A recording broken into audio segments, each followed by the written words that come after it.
coming also. We'll have enough content.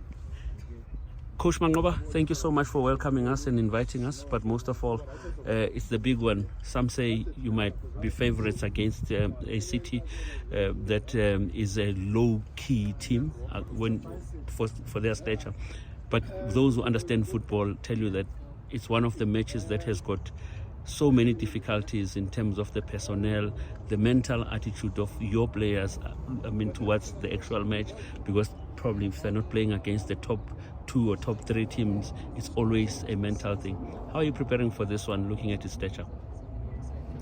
It's always difficult to prepare for any match, and I always say to you, the most difficult matches in football are the ones where everybody expects you to win, because you cannot afford to falter.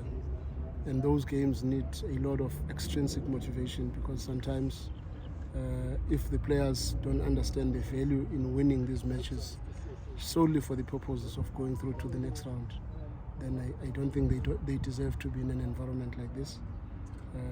But be that as it may, we understand the complexities of playing a game like this one. We played a draw against them last year.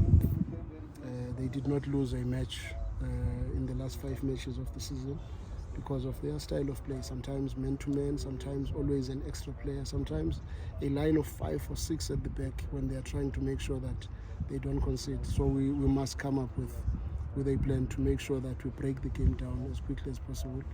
And there are many aspects of the game that we have tried to improve on. Also looking at our previous match, maybe the areas where we felt we did not do well. So we are hopeful. The group has really been good. The last 4 matches, they were able to score 13 goals against very strong teams, and they only conceded 2 penalties, which is a very good sign. You mentioned some technical aspects, Coach. What are the things that you guys are trying to improve from a technical point of view, starting from the beginning of the season, not just the cup competitions, but also in the league, to make sure that you elevate this team? It doesn't get any easier for Mamelodi Sundowns, and the volume of matches only increases as you do well. So from a technical point of view, how do you look to continuously improve, starting from this weekend? Maybe for this weekend, what has to improve is our speed of play. I think sometimes in a 90-minute game, we would raise our tempo immediately after a scare.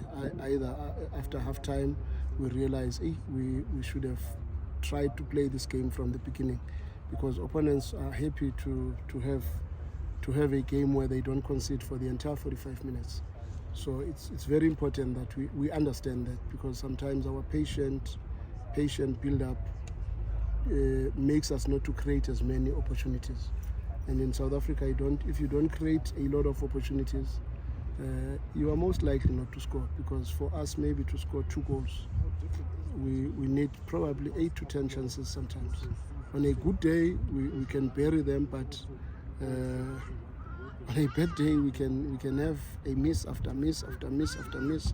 But if we try to keep the stove hot in the opposition half, and the ball is moving a bit faster, and it's a little bit vertical and incisive, it can always cause problems. Maybe with a little bit of wing play, there is also a better chance that we can create opportunities from the build-up, from the passes in between the lines, from maybe the wide channels, and maybe beyond if they give us the space behind. So we must be able to adapt to all these facets of the game and make sure that our players are fully aware of these pictures that must be in front of them, because there might be a picture where if we score early, then they start to play with a high line.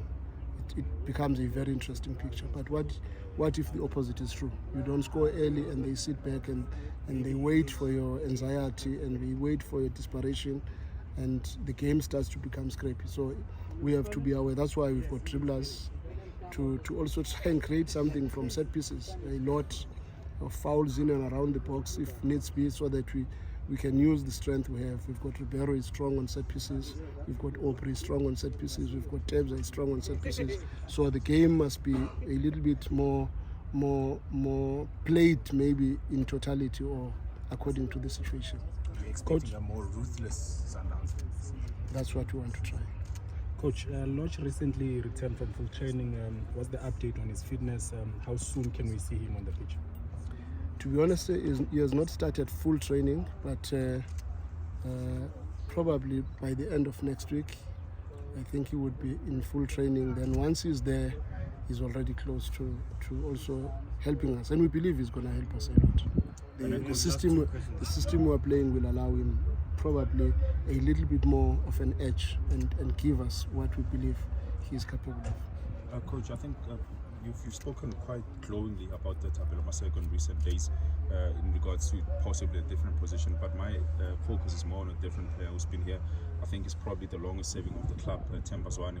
He plays a different position in the national team. He dances, he glances as well. For Sundowns, what can you expect from him this season? Themba Zwane at 10, or where exactly are you looking to use him? There are many areas that Themba can help us with, and we still believe he's got a lot in his legs. It is up to him where he adapts better, but he's got a role to play in the front three, he's got a role to play in the midfield three, and we can always evolve within the same system, maybe from a 4-3-3 to a diamond, then he's got a place there. From a 4-3-3 maybe into a 4-2-3-1, he's got a place there. There are many possibilities for him. He's a very big player for us. Coach, are you expecting to bring in any more players, or are you done for the season ahead? Maybe one more. Coach, just a bit on Bulgari City. They're a team that a lot of people tend to not to take seriously, but they're a very, very competitive side and very close. We are dealing with professionals here, but I guess the message will be to really, be more focused on the areas that I think the good thing is that from last season we played a draw against them, where everybody expected us to win. So intrinsically, players know they faltered there because we could have collected more points in that match. You are very right when you say sometimes when you play these so-called small clubs, there is a tendency of taking these games for granted. But personally, if there's anything that I'm always wary of, is the games where everybody thinks it's going to be easy to play that match, because those matches are usually the ones that become the toughest. So based on that, we have worked very hard on making sure that we understand. By the way, the MTN8 has also gone up to 10 million. So how nice will it be to win 10 million after 4 matches? So that is also an incentive in its own. And besides that, when the first MTN8 was played and the first sight of 8 million in the MTN8 was played, I was fortunate to be the one who won it. Why can't I do the same again? Are we seeing 5 goals again in this one? I'm not sure.